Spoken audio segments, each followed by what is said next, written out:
Hello everyone, अस्सलाम वालेकुम। क्या हाल है आप सब लोगों का। Welcome back to my YouTube channel after a long long long time. क्योंकि पहले मैं हाउस में बिजी थी, फिर उसके बाद मुझे एग्जाम्स देने थे, तो मैं बिल्कुल इन चीज़ों में मगन हुई हुई थी।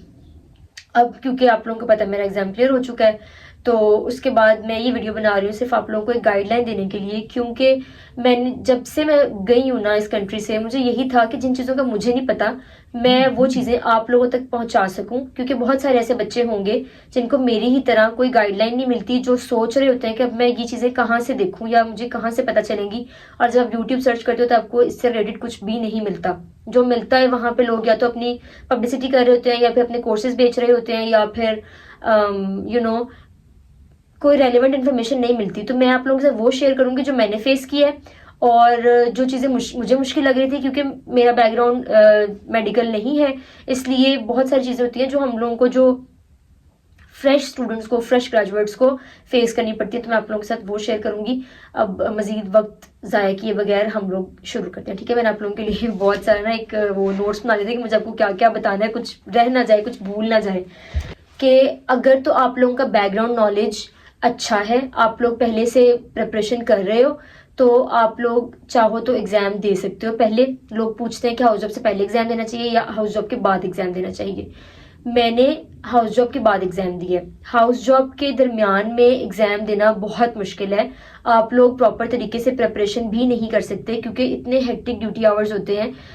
अगर आप मेडिसिन अलाइड और मेडिसिन अलाइड सर्जरी की बात करें, उसमें आपके duty hours 24 hours, sometimes 12 hours तो होते ही होते हैं ना, 24 आवर्स भी होते हैं समटाइम्स। तो फिर उसमें ना आप लोग थक कितना जाते हो, मैं कि आप लोग नहीं प्रिपेयर कर सकते, ठीक है। क्योंकि हम लोग भी इंसान है, तो स्टेमिना ही नहीं होता कि आप लोग इतना प्रिपेयर कर सको चीज को। अब जी हम लोगों ने हाउस जॉब के दरमियान, मेरी ये प्रेफरेंस है कि या तो आप लोग हाउस जॉब करने से पहले पहले एग्जाम दे दें, या फिर हाउस जॉब करने के बाद एग्जाम दे दें। हाउस जॉब के दरमियान एग्जाम ना दें। एग्जाम की तैयारी पाकिस्तान में आके शुरू करनी है, तो फिर आप लोग प्रॉपर इसको टाइम दें तैयारी को, ठीक है। अच्छा जी, ये हो गया। उसके बाद अब सेकंड क्वेश्चन है कि रिसोर्सेज क्या हैं, क्या चीज़ें, कौन सी बुक्स ऐसी यूज़ करनी चाहिए, या कौन से ऐसे लेक्चर्स देने चाहिए, किस सर को फॉलो करना चाहिए, तो वो डिस्कस करते हैं हम लोग, ठीक है। सबसे पहले हम लोग बात करते हैं बुक्स की। बुक्स जो मैंने यूज़ की थी, फर्स्ट एड तो आपको पता है कि यूज़ करनी ही पड़ती है, CK2 भी यूज़ करनी पड़ती है। इस सर्जरी के लिए आप लोगों ने ले लेनी है कप्लान सर्जरी लेक्चर्स वाली जो बुक है ना, वो वाली ले लेनी है आपने। उसके बाद आप लोगों ने प्रैक्टिस के लिए जो बुक्स लेनी है, वो आप लोगों ने फर्स्ट एड मेड इजी, और मैंने यूज की थी NRE एसेंस। मुझे कंपैरेटिवली NRE एसेंस बहुत अच्छी बुक लगी है। लेकिन फर्स्ट एड की जो मुझे अच्छी बात लगती, जो फर्स्ट एड मेड इजी की मुझे अच्छी बात लगती है, वो ये है कि उसमें जो एक्सप्लेनेशन दी हुई होती है MCQs के साथ, ठीक है। तो जो ऐसे बच्चे हैं जिनको सिर्फ प्रैक्टिस करनी है, फॉर एग्जांपल आप लोगों की पहले से आपकी प्रिपरेशन है एग्जाम की, और आप लोगों ने हाउस जॉब के दौरान सिर्फ और सिर्फ रिवाइज करना है, तो आप लोग फिर first aid made easy use कर सकते हैं। क्योंकि उसमें हर क्वेश्चन के साथ नीचे एक्सप्लेनेशन है, तो आपका टॉपिक वहां से क्लियर हो जाएगा काफी हद तक। लेकिन एक जो चीज गलत होती है वो ये होती है कि अगर आपका बैकग्राउंड नॉलेज अच्छा नहीं है और आप सिर्फ और सिर्फ MCQs कर रहे हैं, तो MCQs में बहुत सारी मिस्टेक्स भी होती हैं समटाइम्स। तो आप लोग फिर गलत MCQs आराम से याद करके चले जाते हैं, और वहां जाके गलत हो जाता है। इसलिए आप लोगों के पास अगर बैकग्राउंड नॉलेज अच्छा है टॉपिक का, तो फिर आप लोग उसको अच्छे तरीके से कवर कर सकते हैं, ठीक है। ये बात होगी। तीसरी आप लोगों ने यूज करनी है एप्लीकेशन, जिसे हम कहते हैं मेडिकॉल ऐप, मोबाइल ऐप, ठीक है। मैंने मेडिकॉल ऐप इसलिए ली थी क्योंकि समटाइम्स बंदा बुक्स पढ़ पढ़ के थक जाता है, तो आप लोग फिर इसको, बुक्स को छोड़ के आप कहीं पे भी जा सकते हैं, वॉक कर सकते हैं। आप एक जगह पे बैठ के मुसलसल नहीं पढ़ना, आपने अपना पढ़ने का जो है ना, वो चेंज करता रहना है लोकेशन को। जैसे आप बैठ के पढ़े हो, थोड़ी देर बाद आप चल फिर के पढ़ो, ठीक है। आप किसी अच्छी जगह पे चले जाओ, जैसे अगर आपको वॉक करके कहीं गार्डन है, वहां पे आपको वॉक करके पढ़ना पसंद है, वहां पे चले जाएं। तो इस तरह से आपने अपनी चेंज करनी है लोकेशन। उसके अलावा जी मेडिकल ऐप जो है वो इजी टू यूज है, ठीक है। आप लोग जो है ना, उससे बड़े अच्छे तरीके से आप लोग चीजें और कॉन्सेप्ट बिल्ड कर सकते हैं। ये हो गई हमारे पास जो बुक्स थी और जो एप्लीकेशंस मैंने यूज की, ठीक है। और जहाँ पे बुक्स की जो है ना, वो पिक्चर्स भी लगा देती हूँ, वीडियो लगा देती हूँ जो मैंने बुक्स यूज की है ना। वैसे मैंने इंस्टाग्राम पे अपनी ना एक वो बना दी हाईलाइट, मैंने लिखा है NRE गाइड। उसमें जितने भी रेलिवेंट क्वेश्चंस आप लोगों के थे वो मैंने उसमें ऐड कर दी हैं। बुक्स जो मैंने यूज की थी मैंने उसमें ऐड कर दी हैं, ठीक है। वहां पे जाके आप देख सकते हैं। अच्छा, उसके बाद हाँ, उसके बाद आप लोगों ने बनाने हैं अपने हैंड रिटन नोट्स। नोट्स बहुत ज़रूरी हैं, आप लोगों ने इतने प्रिसाइज नोट्स बनाने हैं कि आप लोग एग्जाम से 2 दिन पहले उनको अच्छे तरीके से रिवाइज कर सको। इतने बड़े नोट्स नहीं बनाने कि आप लोगों के पास रिवाइज करने का टाइम ही ना हो। अब आ गई बात लेक्चर्स की कि कॉन्सेप्ट कैसे बनाने हैं। अच्छा, वो लोग जो अभी यूनिवर्सिटी में हैं, आप लोगों के पास अभी बहुत टाइम है, आप लोग लेक्चर्स ले सकते हो डिटेल में, ठीक है। मैंने अपने फर्स्ट ईयर में, वैसे तो मैंने बड़ा एक्साइटेड होकर डॉक्टर नजीब के सब्सक्रिप्शन बाय की थी मैंने, और वो आई गेस अभी तक मेरे पास है। शायद मैं अकाउंट खोलूँ तो वो ओपन हो जाए, लेकिन पता नहीं। लेकिन उनके लेक्चर्स इतनी डेप्थ में, इतनी डिटेल में हैं कि हम लोग उस चीज़ को ना, हमारा दिमाग प्रोसेस ही नहीं कर सकता, ठीक है। हम लोगों को जो लेक्चर्स चाहिए ना, आप लोगों ने अपने कॉन्सेप्ट बनाने हैं। आप लोग निंजा नर्ड के लेक्चर्स यूट्यूब पे पढ़े हुए हैं, बहुत अच्छे लेक्चर्स हैं उनके, और मतलब आप लोग वहाँ से कुछ ना कुछ गेन कर लेते हो, ठीक है। मैंने अपने 4th ईयर में निंजा नर्ड के लेक्चर्स लिए थे, और उसमें मैंने वहाँ से ईसीजी, सीवीएस, ये वो रीनल, रिप्रोडक्टिव, इस तरह के सिस्टम्स मैंने सारे वहाँ से किए थे, और मेरे बड़े अच्छे कॉन्सेप्ट्स बिल्ड हुए थे वहाँ से मैंने पढ़ना शुरू किया। उसके अलावा मैंने यूज़ की थी अपनी essentials of medical physiology, JP की बुक। वो इतनी अच्छी लिखी हुई है, इतनी इजी है। मैंने वो पढ़नी शुरू की थी जब हमें कोविड के वेकेशंस हुए थे तब, ठीक है। वहाँ तब मैंने ये पढ़नी शुरू की थी, और उससे मेरा बड़े अच्छे कॉन्सेप्ट्स मेरे निकले थे, ठीक है। क्योंकि कुछ ऐसी टर्म्स होती हैं जो आपको समझ में नहीं आ रही होती, ठीक है। कुछ इस तरह की टर्म्स होती हैं, वो आप जब वहां से पढ़ते हो ना, वो इजी होती है, उसने एक्सप्लेन की हुई है, उसमें आपके कुछ नेट में भी कवर हो जाती है, उसमें आपकी कुछ हद तक पैथोमा भी वो कुछ कुछ बता देता है, बेसिक पॉइंट्स, ठीक है। तो वो बुक बड़ी अच्छी है, वो अगर आप लोग लेना चाहो तो। और आई गेस वो पाकिस्तान में, पता नहीं, मैंने पाकिस्तान से नहीं ली थी, मैंने तो बिश्कीक से ही ली थी। तो आप लोग वहाँ से पता करें, आईएसएम बाजार में कहीं पे भी आप लोगों को मिल सकती है। अच्छा, उसके बाद जी नेक्स्ट आ जाता है कि बुक की बात हो गई। नेक्स्ट ये आ जाता है कि वो लोग जो यूनिवर्सिटी से बाहर हैं, ठीक है। आप लोगों ने, मैं लेक्चर्स प्रेफर करूंगी जो मैंने लिए थे, मैंने तो डॉक्टर हाफिज आतिफ के ही लिए थे। मैंने लेक्चर फर्स्ट एड के उधर ही ले लिए थे बिश्कीक में। जब मैं यहाँ पे आई तो क्योंकि क्लिनिकल आता है एनआरई में बहुत सारा, तो CK2 के लेक्चर्स जो है ना, वो बहुत इंपॉर्टेंट है, बहुत बहुत बहुत इंपॉर्टेंट है। आप लोगों ने CK2 मिस नहीं करनी, ठीक है। आप लोग फर्स्ट एड मिस कर भी दो ना, आप लोगों ने CK2 मिस नहीं करनी। CK2 आप लोगों ने पढ़नी है। CK2 में क्लिनिकल है सारा, और बहुत अच्छा लिखा हुआ है, बहुत डिफरेंट लिखा हुआ है। फर्स्ट एड और CK2 बहुत डिफरेंट चीजें हैं, ठीक है। आप लोगों ने CK2 पढ़नी है, और जब आप लोग CK2 के लेक्चर्स ले लेंगे ना, आप लोगों ने करना इस तरह से है। अच्छा, एक तो हो गया डॉक्टर हाफिज आतिफ, दूसरे हो गए डॉक्टर सादिक अली। डॉक्टर सादिक अली के लेक्चर्स मैंने फर्स्ट स्टेप 1 में नहीं लिए थे। डॉक्टर सादिक अली के मैंने नोट्स पढ़े थे, और मुझे उनके नोट्स बहुत अच्छे लगे थे। मैंने अपनी दोस्त से उनके नोट्स लिए थे, उसने सब्सक्रिप्शन ली हुई थी, तो उसने अपने हैंड रिटन नोट्स बनाए हुए थे, उसने मुझे वो नोट्स दिए थे। उससे बहुत अच्छे नोट्स थे, और बहुत ही ईजी टू रिमेम्बर थे, ठीक है। तो मुझे उनके बहुत अच्छे लगे। अभी उनका चल रहा है, वो आई गेस NRE 1 की तैयारी करवा रहे हैं, और क्योंकि मैंने उनका स्टेप 2 की ली है, तो मुझे तो वो बहुत अच्छे लगे। आप लोग ले सकते हो। डॉक्टर हाफिज आतिफ ने भी बहुत अच्छे कॉन्सेप्ट बनवाए थे, और डॉक्टर सादिक अली भी बहुत अच्छे कॉन्सेप्ट बिल्ड करवाते हैं। दोनों में से आप कोई भी ले सकते हैं, ठीक है। आप लोगों ने लेक्चर्स तो ले लिए, अब आप लोगों ने पढ़ना कैसे है, ठीक है। आप लोगों ने ये करना है, लेक्चर आप लोगों ने बाय कर लिए। लेक्चर बाय करने के बाद आप लोगों ने ये करना है, आप लोगों ने एक सिस्टम के लेक्चर लिए, ठीक है। फॉर एग्जाम्पल आप लोगों ने लेक्चर ले लिए रीनल सिस्टम के, ठीक है। उसके बाद वो लेक्चर लेने के बाद आप लोगों ने बुक खोलनी है, फर्स्ट एड मेड इजी। आप लोगों ने रीनल सिस्टम के MCQs करने हैं, ठीक है। इससे ये होगा कि आपने जैसे ही उसको पढ़ा, सिस्टम लिया, आप लोगों ने उसके लेक्चर्स लिए, आप लोगों ने उसके MCQs कर लिए, वो आपको एक ना आपका एक प्रैक्टिकल हो जाएगा, ठीक है। आप लोग जब MCQ सॉल्व करोगे, आपका नॉलेज जो है वो रिकैप होगा, और आपके दिमाग में वो चीज बैठ जाएगी। जो चीज आपको कंफ्यूजिंग लगेगी, जो चीज आप लोगों को थोड़ी सिमिलर लगेगी, उसमें डिफरेंशिएट करना मुश्किल हो रहा होगा, वो आप लोगों ने एक साइड पे लिख लेनी है। उसके बाद आपने उन दोनों चीजों को कंपेयर करना है, ठीक है, ताकि आप लोगों के डिफरेंशियल बन सके। फॉर एग्जाम्पल, मेरे पास ये नोट्स मेरे फिलहाल तो सारी फाइल में है, लेकिन फॉर एग्जाम्पल आप ये देख लें, जैसे वॉकमैन कैनाल है और हर्वेसियन कैनाल है, ठीक है। अब ये दोनों हैं तो कैनाल्स ही, ठीक है। इन दोनों में डिफरेंस क्या है, वो आप लोगों ने इस तरह से लिख लेना है, ठीक है। उसके बाद हमारे पास ऐसे आ जाता है, सिंडेक्टली आ जाता है, पॉलीडेक्टली आ जाता है, ब्रैकेडेक्टली आ जाता है, ठीक है। हम लोग इन तीनों चीजों को कंफ्यूज कर देते हैं, तो वो भी आप लोगों ने तीनों में डिफरेंशिएट कर लेना है। ये मैं आपको फॉर एग्जांपल दे रही हूँ। आप लोग बहुत सारी ऐसी चीजें हैं जो कंफ्यूजिंग होती हैं, ठीक है। आप लोगों ने वो चीजें देख लेनी है। अच्छा, अब अब मैं हमारे पास सिस्टम्स हैं अबाउट 8 और कुछ आगे सब्जेक्ट्स आ जाते हैं। क्या करना है, जिस तरह मैंने किया था, अगर आप लोगों के पास 3 महीने हैं ना, 3 महीने की आप लोगों ने डेडिकेटेड पढ़ाई करनी है, आप लोगों ने पहले 2 महीने सारे लेक्चर्स अपने कंप्लीट करने हैं, ठीक है। फॉर एग्जांपल अब CK2 के लेक्चर्स ले लो, आप लोगों ने 2 महीने पूरे CK2 के लेक्चर्स ले लिए, उसके बाद आप लोगों ने 1 महीना पूरा रिवीजन का रखना है।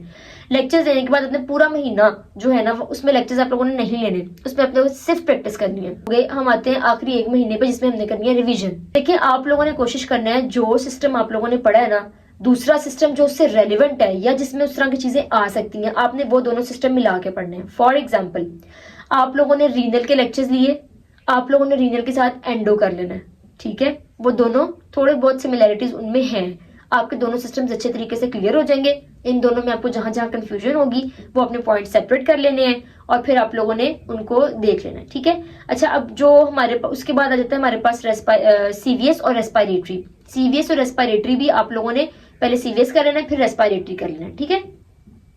उसके बाद आप लोगों ने जो है कर लेना है एनाटमी को और सर्जरी को कंबाइन कर लेना है, ठीक है। एनाटमी करने के बाद सर्जरी कर लेनी है, सर्जरी के बाद आप लोगों ने GIT कर लेनी है, ठीक है। उसके बाद आप लोगों ने करना है माइक्रो और फार्मा, ये मिला के करनी है। फिर आप लोगों ने करनी है CNS और साइकाइट्री, ठीक है। फिर आप लोगों ने गाइनी ऑप्स करनी है, उसके बाद पीड्स करनी है, फिर ENT और ऑफ्थल्मोलॉजी करनी है, ठीक है। ये आपके टोटल सिस्टम्स हो गए जो इंपॉर्टेंट है। अब ये करें कि आप लोग ये लिख लें ताकि आप लोगों के माइंड से स्किप ना हो जाए और बार बार मेरी वीडियो देखने की आपको तकलीफ ना करनी पड़े। वैसे तो अगर आप देख लेंगे तो अच्छी बात है। खैर, अच्छा मैं आपको बताती हूँ, CVS और जो रेस्पिरेटरी है ना, ये आप लोगों ने फर्स्ट एड से भी करनी है और फिर आप लोगों ने इसको CK2 से भी गो थ्रू करना है, ठीक है। फिर आपके पास रीनल और एंडो है, सेम आपने फर्स्ट एड से पढ़नी है, फिर आप लोगों ने CK2 से भी पढ़नी है। अच्छा, अगर हम बात करें एनाटमी की, एनाटमी और सर्जरी, मैंने सर्जरी कोई स्पेसिफिक किसी बुक से नहीं पढ़ी, जो सीधी बात है। मैंने सिस्टेमिक सर्जरी डोगर से नहीं पढ़ी। मैंने कोई मतलब ना कपलान के नोट्स मैंने लिए थे, पर मैंने उसको इतना डिटेल में नहीं पढ़ा। मैंने एनाटमी के शेल्फ नोट्स लिए थे डॉक्टर हाफिज आतिफ के, उन्होंने बहुत अच्छे तरीके से ना उस चीज को गाइड किया। वह वो एनाटमी करते करते ही आपकी सर्जरी कवर करवा देते हैं, ठीक है। उसके अलावा आपको जरूरत नहीं पड़ती, उधर से वो एनाटमी करवाते हैं, साथ साथ वो सर्जरी करवा देते हैं और सर्जरी में ही आपकी ना ऑलमोस्ट GIT भी कवर हो जाती है। लेकिन GIT के लेक्चर्स आप लोगों ने CK2 के लेने हैं, ठीक है। अच्छा, उसके बाद CNS है, CNS के मैंने कोई लेक्चर्स नहीं लिए, मैंने न्यूरोलॉजी की रोटेशन की हुई थी। तो जो बेसिक चीजें थी ना, जैसे कि इंपॉर्टेंट जो टॉपिक्स जैसे कि माइस्थीनिया ग्रेविस आ जाता है, ठीक है। उसके अलावा कुछ टॉपिक्स हैं वो आ जाते हैं, ब्रोकाज एरिया, वर्निक्स एरिया, इस तरह चीजें आ जाती हैं। तो आप लोगों ने ना ये जो CNS है ना, ये MCQs करने से भी कवर, मेरा तो MCQ से कवर हो गया था। मैंने सिर्फ फर्स्ट एड मेडिजी के MCQs किए थे, मैंने इसकी डिटेल नहीं पढ़ी, मैंने इसको फर्स्ट एड से भी नहीं किया क्योंकि CNS इज वेरी कंफ्यूजिंग। अच्छा, जो साइकाइट्री है, साइकाइट्री भी मैंने नहीं पढ़ी, मैंने सिर्फ MCQs किए थे, मैंने इसकी वो नहीं कि फर्स्ट एड से पढ़ी है, नहीं। फिर आ जाती है हमारे पास गायनी ऑब्स। गायनी ऑब्स आप लोगों ने सिर्फ CK2 से करनी है और कहीं से नहीं करनी, कोई 10 टीचर्स नहीं आपने पढ़ना, कुछ भी नहीं, सिर्फ CK2 से पढ़नी है। जितना CK2 में लिखा हुआ है बस वही, ठीक है। कहते हैं ना फिजियोलॉजी ऑफ नॉर्मल प्रेगनेंसी ना, तो ये चीजें जो है ना, ये आप लोगों ने हर चीज को फोकस नहीं करना, आप लोगों ने स्मार्ट स्टडी करनी है, इंपॉर्टेंट चीजें सिर्फ करनी है, ठीक है। एक वीडियो में बना दूंगी जिसमें इंपॉर्टेंट टॉपिक्स जितने भी है ना, जो मेरे नोट्स में लिखे हुए हैं, जो हमें सर ने पढ़ाए हैं, मैं उसमें सारे इंपॉर्टेंट टॉपिक्स आप लोगों को बता दूंगी ताकि आप लोगों के लिए वो इजी रहे और आप लोग हर फजूल टॉपिक ना उठा के करना शुरू कर दो, क्योंकि जो फजूल चीजें होती हैं जो आनी नहीं है उन पर टाइम वेस्ट करके क्या करना है, तो आप लोगों ने वो नहीं करना, ठीक है। उसके बाद जी हमारे पास गायनी ऑब्स हो गया, आप लोगों ने फिर करनी गायनी ऑब्स ना, मेरे इसलिए भी थोड़े से कॉन्सेप्ट्स क्लियर थे क्योंकि मैंने गायनी ऑब्स में रोटेशन की हुई है, तो काफी हद तक चीजों का आइडिया हो जाता है। उसके बाद पीड्स करनी है, पीड्स का मेरा नॉलेज जीरो था, जीरो, ठीक है, क्योंकि मुझे ना मतलब मैंने पीड्स पढ़ी नहीं थी, ना यूनिवर्सिटी में पढ़ी थी, ना ही मैंने इधर पढ़ी थी।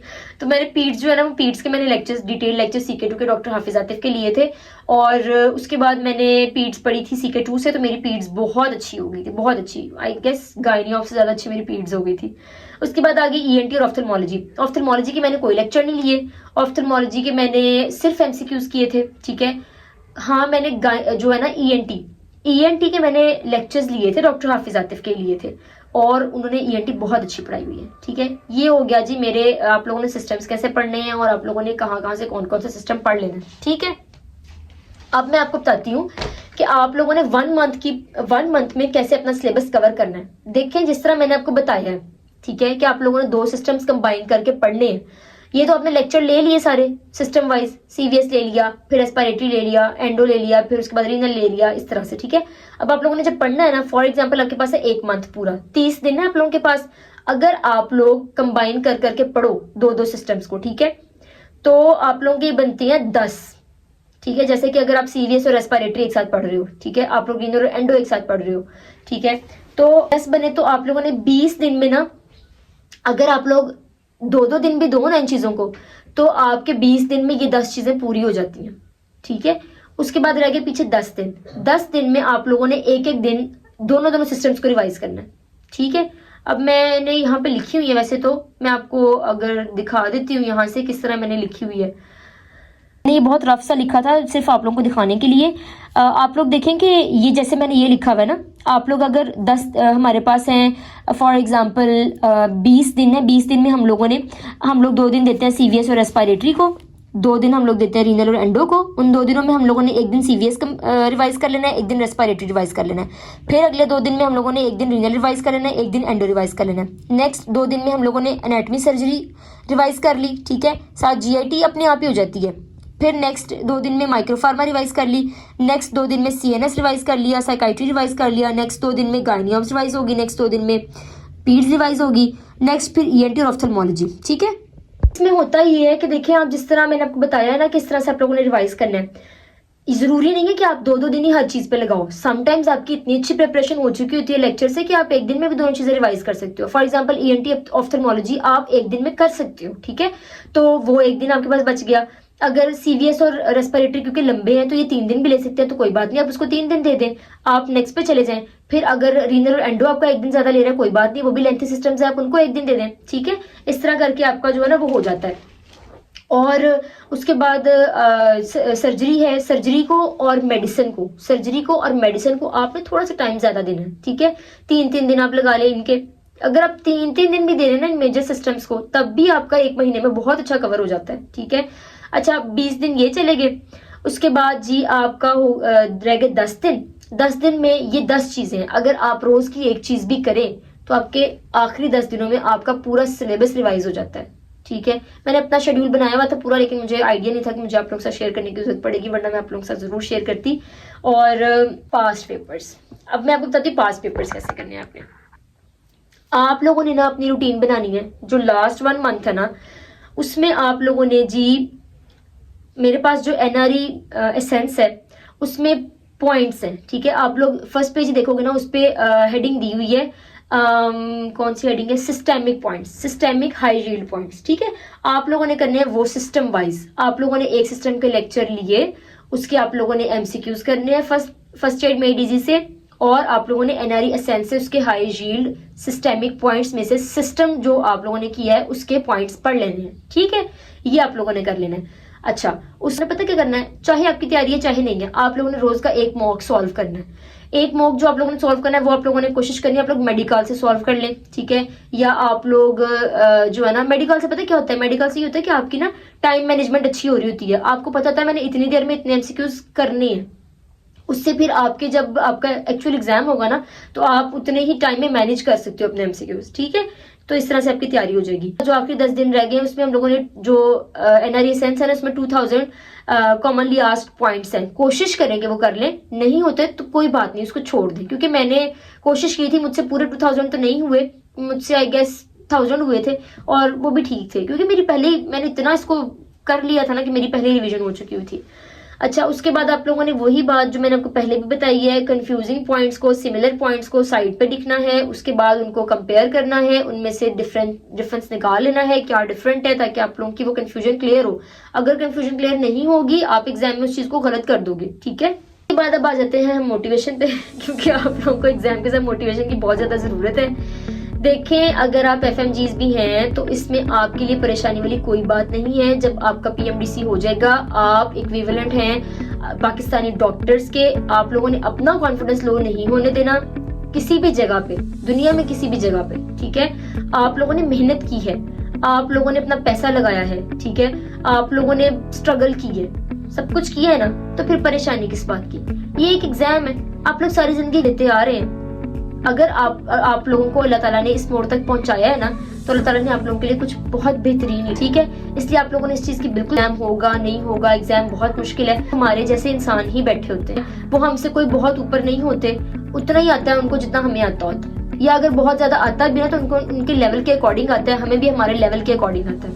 आप लोगों ने अपना जो वो है ना ईमान, वो बहुत मजबूत करना है। हम लोग कहते हैं हमारा ईमान बहुत पक्का है, लेकिन इनसाइड इतना पक्का ईमान होने के बावजूद कि अल्लाह ताला हुक्मरान है इस दुनिया का, हमने हर बंदा बेबस है, तो फिर इतना हमारा अगर ईमान स्ट्रॉन्ग है तो हम अब अंदर ही अंदर डरते क्यों इस बात से कि हम फेल हो जाएंगे या हम नाकाम हो जाएंगे या हमें फलां चीज नहीं मिलेगी। अगर हम लोग इन चीजों से डरेंगे फिर तो हमारा ईमान कमजोर है, फिर तो अल्लाह ताला पे यकीन नहीं रखते। इसलिए आप लोगों ने इस चीज को जहन में रखना है। आप लोग जब भी आप लोगों की वो डीमोटिवेट होने लगो ना, हमारा जो हुक्मरान है वो अल्लाह ताला है। आप लोगों ने बस अल्लाह से अपना जो है ना वो एक कनेक्शन मजबूत रखना है, अल्लाह ताला पे यकीन रखना है, दुआ करनी है अपने लिए, मेहनत करनी है। अल्लाह ताला मेहनत देख रहा है, अल्लाह ताला आपकी मेहनत बेकार नहीं जाने देगा, ठीक है। और इसके अलावा जो है मैं आपको ज्यादा मोटिवेशन देने लगूंगी तो फिर आप लोग कहेंगे इस्लामी बहन बन गई है इसलिए इतनी मोटिवेशन आएगा, इसका काफी है। अगर और चाहिए तो मैं आप लोगों को नेक्स्ट वीडियो में जरूर मोटिवेशन दूंगी। ये सब कुछ था एनआरई स्टेप 1 के बारे में। अच्छा, एक और चीज, जब हम लोग, मैं आपको बता दूं एक सेटअप का ना, बहुत सारे लोगों को सेटअप का नहीं पता होता। हमारा एग्जाम हुआ था सीएमएच लाहौर में। जब आप सीएमएच लाहौर में जाएंगे आप लोगों ने अपनी लेके जानी होती है साथ roll number slip, ID card और अपना एडमिट कार्ड जो होता है ना, मतलब वो एक मिलता है, मुझे भूल गया, वो लेके जाना होता है आप लोगों ने, ठीक है। आप लोगों ने लेके जाना है, आई गेस 3 आवर्स 20 मिनट्स का टेस्ट होता है और या 30 का होता है। आप लोगों ने जाना है वहां पे, जाके वो आप लोगों को एक हॉल होगा, कुछ हॉल्स होते हैं, कुछ रूम्स होते हैं। मेरा जो है ना वो एग्जाम रूम में था, तो वहां पे बिठा देते हैं। आप एक बैठे होते हो, आपके साथ एक सीट खाली होती है, फिर एक बंदा बैठा होता है, फिर सीट खाली होती है, फिर एक बंदा बैठा होता है।